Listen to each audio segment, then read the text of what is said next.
আমি আজি গোসাইগাঁৱৰ বাবুবিল গাঁওখনলৈ আহিলোঁ বীৰংগনা NGOৰ ফালৰ পৰা।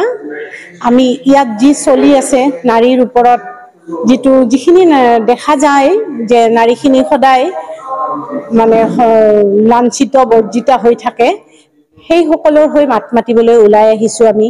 তথা বাল্য বিবাহ আৰু তেওঁলোকে আগবাঢ়ি যোৱাত যাতে নাৰী সবলীকৰণত সহায় হয়, তাৰ বাবে এখন আমি সজাগতা সভাৰ আহ্বান জনাই তেওঁলোকক আমি যিমানখিনি পাৰোঁ সহায় কৰিবলৈ আগুৱাই আহিছোঁ। আৰু আজি তেওঁলোকক আমি বিভিন্ন অতিথিসকলক মাতি আনি বিভিন্ন বিষয়ত তেওঁলোকৰ স্বাস্থ্যৰ বিষয়ে, শিশুৰ স্বাস্থ্যৰ বিষয়ে, বাল্য বিবাহ বন্ধ কৰাৰ ওপৰত আৰু যিখিনি সৰু সৰু ছোৱালী আছে তেওঁলোকক যাতে অকমানিতে মৰহি যাব নিদি, কলিতে মৰহি যাব নিদি আগুৱাই যাবলৈ দিয়ে, শিক্ষা ল'ব পাৰে, শিক্ষা লৈ তেওঁলোক নিজে নিজে উপযুক্ত হ'ব পাৰে, তাৰ বাবে আমি এইখন সজাগতা সভা পাতিছোঁ। আৰু মই ভাবোঁ তেওঁলোক নিশ্চয় উপকৃত হৈছে বহুত। আৰু ইতিমধ্যে বহুতখিনি নাৰী আছে, আমি যিহেতু নাৰী সবলীকৰণৰ ওপৰতো বীৰংগনাই কাম কৰি আছোঁ, বহুতখিনিয়ে দেখিছোঁ আচাৰ বনাই আছে, ইয়াতে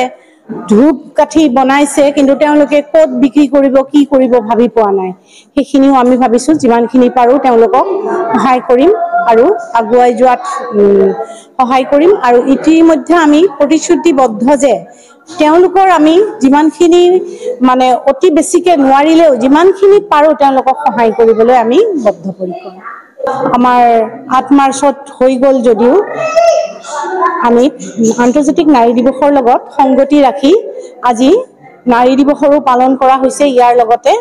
আৰু নাৰীসকলে সদায় ঘৰত বহি এই একেখিনি কামকে কৰি থাকে, ইয়াৰ মাজতে আমি তেওঁলোকৰ মাজত এখন প্ৰতিযোগিতাও ৰাখিছোঁ। যিয়ে কোনোবাই যদি ছোৱালী কালতো নাচিছিল, গান গাইছিল, কবিতা আবৃত্তি কৰিছিল, সেয়া যাতে তেওঁলোকে পাহৰি নাযায়। কাৰণ আজিকালি মহিলাৰ বাবেও সকলো সুবিধা আমাক চৰকাৰেও দিছে, আগুৱাই আহিছে তেওঁলোক। খুবেই ভাল লাগিছে তেওঁলোকৰ আন্তৰিকতাখিনি দেখি। সুন্দৰ উপভোগেৰে এখন মানে আমাৰ সম্পূৰ্ণ সজাগতা সভাখন সফল হোৱা বুলি ক'ব পাৰিম।